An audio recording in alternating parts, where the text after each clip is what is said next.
तुझको ही है, तुझको ही दुल्हन बनाऊंगा, ए बैगन, तुझको ही दुल्हन बनाऊंगा, वरना कबारा मर जाऊंगा। हाँ तो मर जाओ कुंवारा, हम तुमको जला देंगे चंदन की लकड़ी में।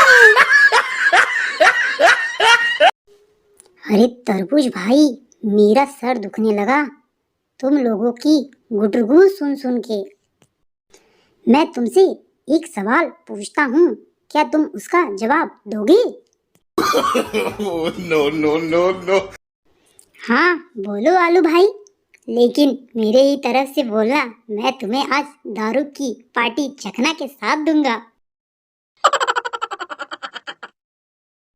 हाँ तो सुन तरबूज भाई, तुम तरबूज हो और वो बैगन, और तुम शादी करना चाहते हो बैगन से।